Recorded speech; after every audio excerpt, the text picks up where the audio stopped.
We've decided to move forward. Without you. That's what he said. In front of 12 board members. No warning. No dignity. Just that smug, rehearsed smile he wore when he thought he'd won. Ethan Cole. My former partner. Now CEO of Envisionware. The man who just fired me. After 17 years of building his empire. I didn't speak. Not right away. I just looked around the room. 12 suits, 12 turned faces. Not one of them met my eyes. But I wasn't surprised. I'd seen it coming. Every closed-door meeting, every strategy session I wasn't invited to. Every time he presented my work as the company's vision.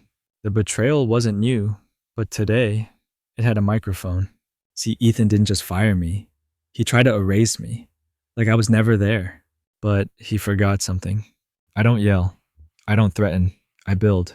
And when I build something, I always leave a back door. So while he smiled for the board, while he thanked me for my service, while he welcomed his shiny new CTO, I was already counting down. Because in exactly 6 days at 9:00 a.m., right before the biggest contract pitch in the company history, everything he thought he owned would go dark. And no one, not Ethan, not his board, not that fresh out of grad school puppet in my seat, no one would be able to stop it. Because when you steal from the builder, you better pray he didn't build an exit. Lucas Grant wasn't flashy. He didn't chase spotlights, didn't speak in buzzwords, didn't care about office politics or performance reviews. What he did care about was building things that worked, servers that didn't crash, code that ran clean, systems that made chaos manageable. He was the kind of guy who brought his own coffee to the office, not to save money, but because the break room machine made it too bitter. He didn't complain. He stayed late. He shipped product on time. In the early days of Envisionware, Lucas slept in his car outside the rented office, woke up at 5 a.m. to debug an inventory system for a client who never paid on time. But he didn't mind. He believed in what they were building, believed in the partnership. Ethan handled the meetings, the press, the promises. Lucas built the tech that made those promises real. They started in a garage in Milwaukee. Just 2 guys and a couple of whiteboards.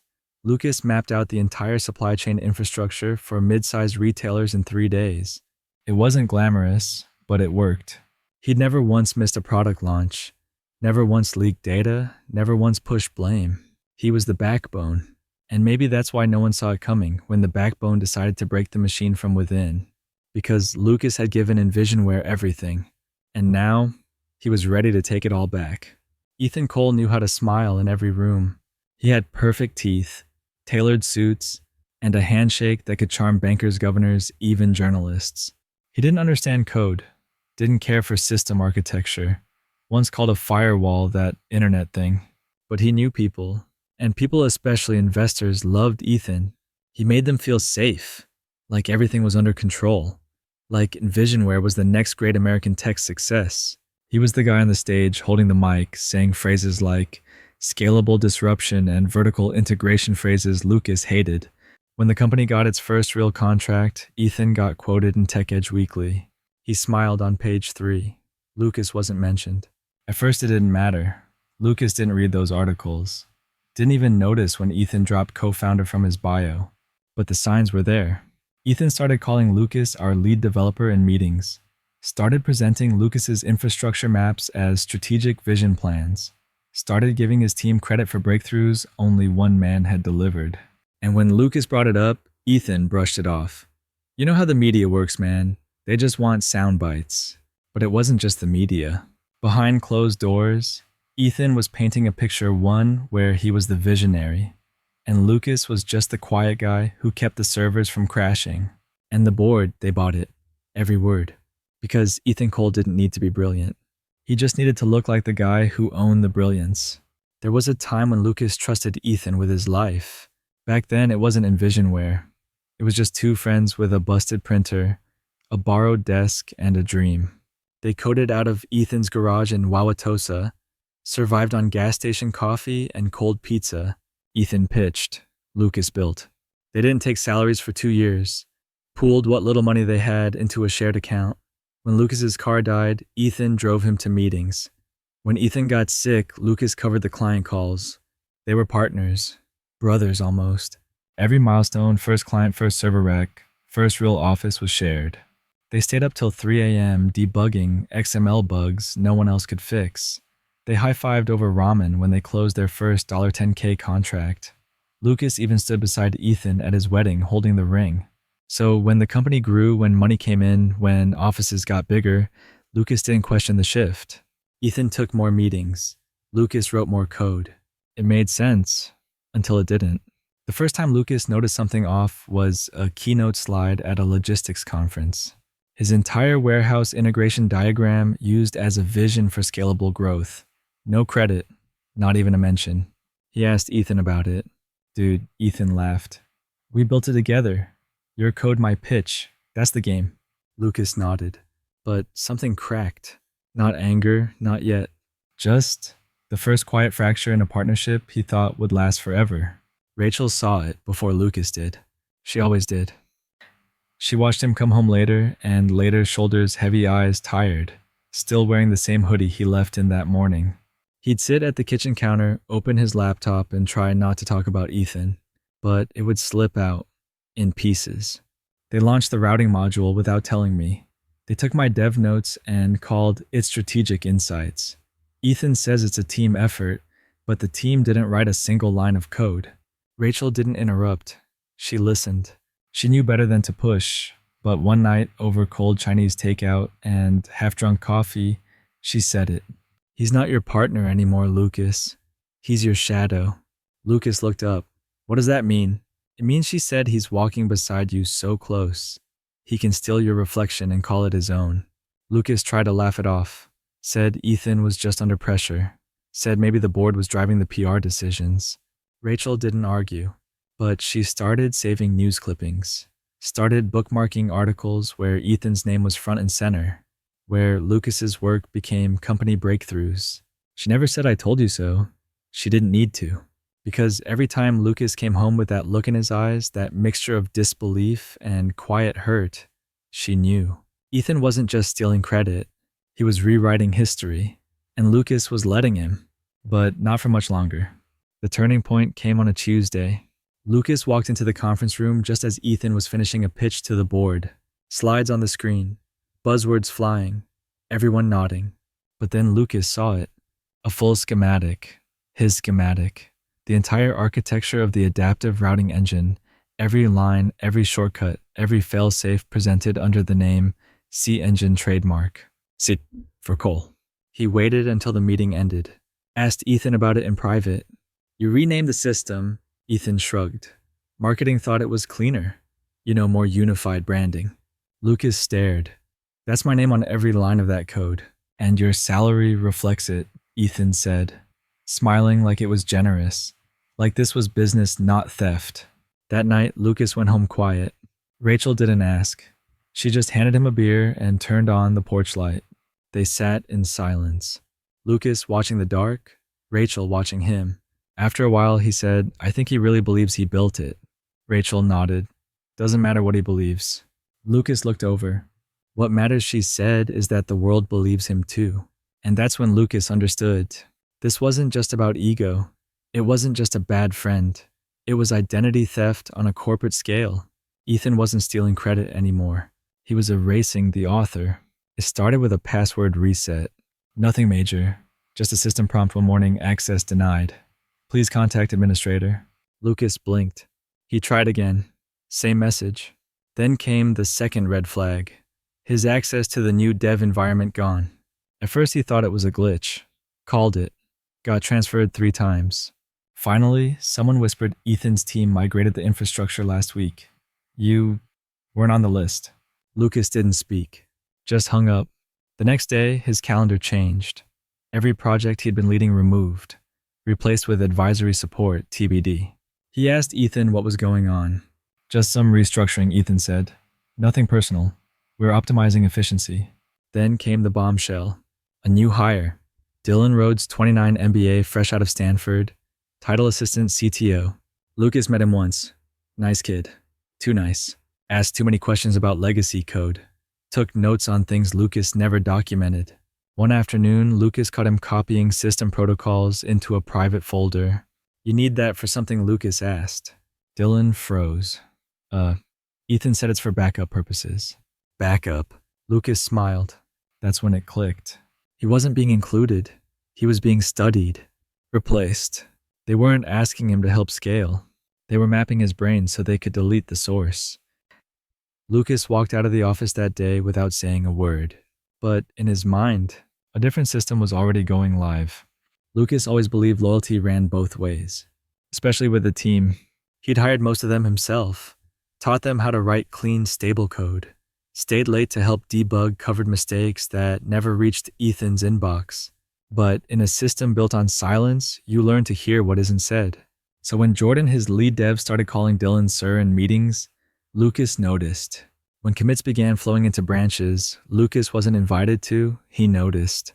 When someone restructured the API he spent 3 years perfecting and left his name off the changelog, he noticed that too. But it wasn't until he found the Slack thread that it hit. A private channel, created by Dylan, #VisionSync. Lucas wasn't in it, but his team was, every single one. Screenshots of his code, mock-ups labeled Legacy Cleanup, even a spreadsheet titled Phasing Lucas. He confronted Jordan. Is this what we're doing now? Jordan didn't deny it. It's not personal, man. You've done incredible work. But Ethan says we need to modernize. Fresh perspective. Lucas didn't argue. He just nodded, smiled even. But in that moment, a different kind of silence took over. Not defeat, not sadness. Precision. Lucas realized something Ethan never did. The people who betray you for power rarely know how power actually works. They only know how to follow. And Lucas, he was done leading the blind. The next board meeting came and went without an invite. Lucas checked his calendar. Blank. No Zoom link. No agenda. He waited. No one asked where he was. No one even noticed. That afternoon he found his office had been moved. Not reassigned, just gone. His nameplate removed. Desk contents boxed up. Labeled temporary workstation, 3rd floor. 3 floors down, near the break room. Lucas said nothing. But inside, something settled. It wasn't anger. He'd burned through that weeks ago. It was quiet, controlled. They didn't fire him. They didn't demote him. They made him disappear. On paper, he was still CTO. Still had a title. Still got the emails, the ones marked FYI only. But the reality was clear. He no longer existed inside the company he helped build. He walked into a strategy session uninvited. The room went still. Dylan was presenting his latest vision deck. Lucas listened. His own designs, his own language now repackaged under a fresh voice, with none of the understanding. When the meeting ended, Ethan patted his shoulder. Glad you could join. We'll loop you in moving forward. Lucas smiled. That night he wiped his old drive, encrypted his files, logged every undocumented protocol he'd ever written. Not because he was bitter, but because it was time. They wanted him silent, wanted him phased out. He'd give them exactly that until they couldn't function without the ghost they buried. Lucas didn't yell, didn't send angry emails, didn't storm into boardrooms demanding respect. He did something worse. He stayed quiet. And while Ethan posed for press photos, while Dylan hosted webinars about scalable tech leadership, Lucas rebuilt the entire foundation beneath their feet. Line by line, he rewrote the core infrastructure, optimized the logic, patched every vulnerability, and embedded one protocol deep, undetectable, trigger-based, a maintenance routine that looked like a standard system health check. But at its heart, it was a dead man switch. Every 45 days, the system required a single line of reauthorization from Lucas's private key. If it didn't get it, it would initiate a full shutdown. Servers offline, databases locked, recovery paths encrypted. No one knew, because no one asked. They thought he was irrelevant, thought his silence meant surrender. So Lucas documented everything, just not in company systems. He filed provisional patents under his own name, backdated innovations they'd taken credit for, stamped legal proof of ownership. Then he waited. He marked the day circle on a private calendar. D-triggered 27 days. He kept coming to work, drank coffee, smiled in hallways, let Dylan present his code, let Ethan charm the board. They thought they'd buried him, but Lucas wasn't gone. He was loading the chamber one silent click at a time, and when the countdown hit 0, they wouldn't even hear the shot. It came in a whisper, a closed-door meeting, a calendar block labeled Leadership Realignment. Lucas wasn't invited. The next morning, his access badge didn't work. The front desk called upstairs. Security buzzed him in with awkward smiles. Then came the email. Subject line, transition plan effective immediately. It wasn't addressed to him, just CC'd, like a courtesy. Dylan Rhodes, acting CTO. No warning, no thanks, no explanation. Lucas read it twice, 3 times. His name wasn't even in the body. He walked to his old office, locked, new nameplate already mounted. He didn't knock, just turned, walked past teams he'd trained, past systems he'd built. He left his company laptop on an empty desk, left his key card on top of it. No scene, no words. They thought he'd go quietly, and in a way, he did, but not empty-handed, because as he stepped out into the parking lot, a quiet Milwaukee morning settling in around him, he checked his watch. T-minus 3 days. The system was primed. The trigger was ready. And the board. They had no idea the real CTO had already left the building. But not the system. The system still knew his name. Still recognized his fingerprint, his signature, his failsafes. Ethan had stolen the title. But Lucas still owned the foundation. And in 72 hours, that difference would become impossible to ignore. 8:43 a.m. Boardroom full. Lights dimmed. Slides loaded. Ethan stood at the head of the table, ready to present to Vanguard Logistics their biggest potential contract yet, $40 million on the line. Dylan adjusted his tie, clicked through the intro deck. Everything seemed perfect until the screen went black. Then the lights, then the server monitor. Connection lost. Ethan froze. What is this? It scrambled. Laptops rebooted. No signal. The head of Vanguard leaned in. We were told we'd be seeing a live demo. Ethan smiled tight, desperate. Just a small glitch. Our CTO will. Then he stopped. Their CTO wasn't here. And the system, it wasn't just offline. It was locked. Every core process inaccessible. Every backup encrypted. Dashboard frozen. Then a message appeared. On every screen, in every room. Plain white text on black background. Unauthorized access detected. System integrity compromised. Manual override required Grant Protocol Level 1 clearance. Ethan's voice cracked. What the hell is Grant Protocol? Dylan looked pale. It's not in our documentation. That's because it wasn't theirs to document. It was Lucas's. Built in silence. Buried deep. Activated by betrayal. The room erupted. Board members on phones. Vanguard's rep already standing to leave. Ethan tried to regain control, but control was never his. Not today. Not anymore. 9:12 a.m. Ethan stood alone in the hallway. Tie loosened, sweat on his brow, phone trembling in his hand. He dialed twice already. No answer. He tried again. Beep, ring, click. Lucas, it's Ethan. Silence. Then Lucas's voice calm measured. You're calling early. The full failure protocol doesn't trigger for another 8 minutes. Lucas, come on. You made your point. Let's be adults here. Lucas chuckled. No. You made your point when you locked me out of my own systems. Ethan's voice cracked. Look, I get it. I screwed up. But this is business. There are jobs on the line, contracts, millions of dollars. Now you care about value. Lucas's tone never rose. It didn't have to. Tell me, he continued, when you handed my designs to Dylan, did you think I'd just disappear? Ethan exhaled. You want something, name it, we'll pay. You can come back. CTO. Founder title restored. Options, whatever it takes. Lucas paused. I don't want your money. And I don't need your title. Ethan was quiet, then quietly desperate. Then what do you want? Lucas answered without hesitation. I want you to remember that for 3 years you erased me. Now you'll feel what erasure tastes like. And with that, he hung up. Back inside the boardroom, screens flickered again. Then, total black. 48 hours later. News broke across the tech sector in Visionware crashes deal, with Vanguard stock plummets 37%. Ethan stood in the glass conference room, alone. Dylan had quit. Legal was circling. The board they'd scheduled an emergency vote. A vote of no confidence. HR handed Ethan a severance folder. Thin. No bonus, just silence. By Friday, his keycard stopped working. He walked to the garage to his leased Porsche.